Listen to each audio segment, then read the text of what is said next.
Assalamualaikum warahmatullahi wabarakatuh. Rakan-rakan media, hari ini 14 Januari kita telah gerakkan satu operasi terancang sama. Kita namakan kod dia operasi vape. Bukan yang vape tu, operasi vape ni nickname dia lah. Dia merupakan kombinasi. Kita gerakkan bahagian penguatkuasa Jabatan Pendaftaran Negara, juga Jabatan Immigration. Kedua-dua ni di bawah Kementerian Dalam Negeri, dan Jabatan Tenaga Kerja, iaitu di bawah Kesuma. Saya percaya ada elemen polis juga lah ya. Baik, sebuah kilang elektronik di Teluk Panglima Garang ini dibanting setelah kita melakukan intipan lebih daripada 3 minggu. Dan hari ini kita gerakkan satu operasi. Sekarang operasi untuk menahan mereka bagi tujuan pemeriksaan dokumentasi operasi untuk menahan mereka itu telah selesai. Sekarang adalah proses dokumentasi. Daripada intipan, kita mengesan kesalahan yang berupa memiliki kad pengenalan palsu. Yang itu salah besar lah. Okay, ya. Kita akan juga melalui pemeriksaan dokumentasi nanti cuba mengesan pula kalau terdapat insiden seumpama menggunakan my card orang lain, okay, tetapi memakai identiti kita. Itu pun salah lah. Okay, ya. So apa hasilnya setakat proses dokumentasi yang sedang berjalan ini? Pertama, di bawah Akta Immigration kita akan cuba establish 3 perkara. Yang pertama, sama ada mereka ni masuk kosong tanpa dokumen sama sekali. Yang kedua, kalau mereka masuk asalnya mempunyai pas lawatan kerja yang sah, apakah ianya masih lagi boleh diguna atau dah tamat, ataupun dia menyalahgunakan pas. Yang ketiga, apakah berlaku mereka ini tergolong mereka yang overstay. Mereka datang secara sah, dokumen sah, tapi patutnya mereka dah tamat dan pulang, tapi tidak. Jadi di bawah Akta Immigration kami akan establish 3 perkara itu. Setakat penemuan awal ini, kita kesan sebagai yang masuk kosong tu pun ada. Jadi kita akan selesaikan dokumentasi ini. Itu di bawah Akta Immigration. Di bawah Jabatan Pendaftaran Negara, kita akan cuba establish apakah hasil intipan kita sebelum ini tepat. Jawapannya tepat lah.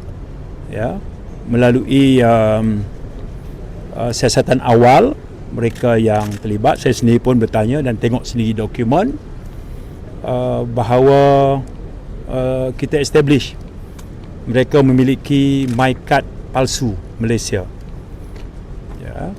Yang satu contoh yang saya tanya tadi, dia bayar dengan harga RM300. Dan kita bawa device sebab Jabatan Pendaftaran ni dia merupakan data custodian yang paling terpercaya, paling legitimate. Dan bila kita masukkan my card number tu, sistem kita kata tak wujud lah. Jadi kita sahkan sebagai my card palsu lah.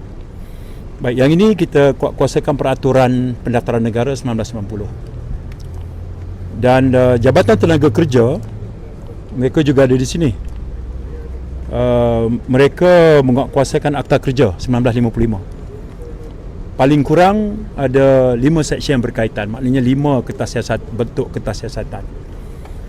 Jadi di bawah Akta Immigration, di bawah Peraturan Pendaftaran Negara, di bawah Akta Kerja, operasi bersama ini akan kita kenal pasti sejumlah kertas siasatan yang akan kita buka. Ini baru peringkat dokumentasi, kita akan kumpulkan semua maklumat. Sama juga kita akan dapatkan semua dokumen daripada syarikat, dari mana tenaga kerja ni mereka dapat. Apakah melalui outsource, iaitu melibatkan ejen-ejen yang membekalkan tenaga kerja. Ejen tenaga kerja ni memang berdaftar secara sah di bawah Jabatan Tenaga Kerja, tapi sama ada ejen yang terlibat itu sah berdaftar atau tidak, itu Jabatan Tenaga Kerja mereka akan establish. Dan sementara saya andaikan bahawa syarikat mendapat kuota pekerja asing, tetapi untuk rekrut itu mereka terpaksa gunakan ejen. Itu memang mengikut undang-undang kita. Tapi kalau ejen membawa masuk pekerja yang kosong, tak ada langsung dokumen, maka itu dalam bidang kuasa Jabatan Tenaga Kerja yang dia akan tengok apakah mereka ini terlibat. Jadi saya fikir begini, ya, kita tahu bahawa soal dasar membawa masuk pekerja asing ni untuk menghidupkan 5 sektor ekonomi negara kita kekal berjalan sampai sekarang. Perkilangan atau pembuatan, sektor pembuatan, manufacturing, pembinaan, pertanian, perladangan dan perkhidmatan. Hari ini kita ada 2.128 pas lawatan kerja yang sah pekerja asing. Dan setakat tahun lepas, setakat Disember tahun lepas, yang check out memo tu jumlahnya 180,467 check out memo. Maknanya yang dah habis tempoh dan balik. Manakala ada yang kita berikan kota dan mereka masuk tahun lepas itu sebanyak 146,000. Jadi berapakah shilling pekerja asing yang Kementerian Dalam Negeri dan Kesuma kendalikan? Kita terikat dengan shilling 15% daripada jumlah tenaga kerja. Jumlah tenaga kerja adalah 17 juta, workforce kita 15% bermaksud 2.5 juta. Sekarang ialah lebih kurang 13% daripada 15. Memang ada defisit lebih kurang 223,000 lagi. Baik. Maksudnya kita memerlukan pekerja asing, tapi kemasukan mereka mesti mematuhi undang-undang negara kita. Undang-undang immigration, undang-undang di bawah Akta Kerja, dan di bawah peraturan pendaftaran, semua dia kena patuhlah. Sementara kita akui mereka memberikan sumbangan besar, bukan bermaksud kita akan kompromis terhadap pelanggaran undang-undang. Jadi ini mesej yang kuat, terutama kepada majikan dan juga kepada ejen, ya. Dan tentunya bila kita mendapatkan maklumat daripada mereka ni tinggalkan kampung halaman untuk mencari peluang pekerjaan. Kemudian bila berlaku insiden begini, kita keutamaan kita adalah menegakkan undang-undang. Sebab hal seperti ini kalau dibiarkan, tentu saja memberikan kesan yang buruk.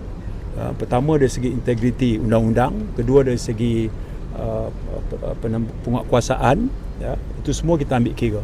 Jadi pesanan saya adalah kepada majikan, mereka harus hati-hati bahawa sementara keperluan tenaga kerja untuk mereka menjalankan aktiviti kilang bagi memenuhi keperluan perniagaan, tempahan dan sebagainya, itu kita fahami, tapi itu bukan jalan singkat untuk mengambil dengan cara menggajikan pekerja dengan cara banyak berlaku pelanggaran undang-undang. Itu mesej yang kita nak buat. Di pihak kita, kita nak sebut bahawa ini baru Januari.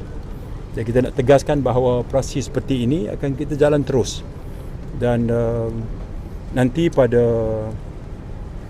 minggu ketiga Januari, saya akan mempengusikan mesyuarat jawatankuasa bersama pengurusan pekerja asing dengan Kesuma minggu 3 Januari, di mana saya akan menyampaikan mesej ini kepada semua agensi kawal selia.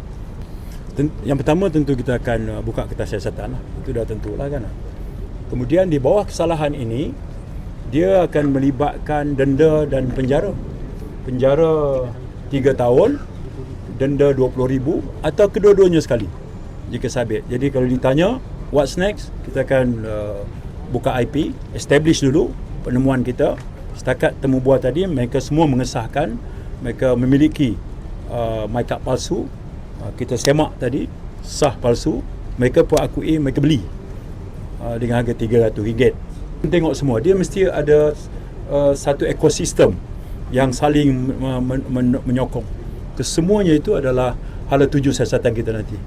Termasuk ke pasti dalang Semua sekali kita akan tu.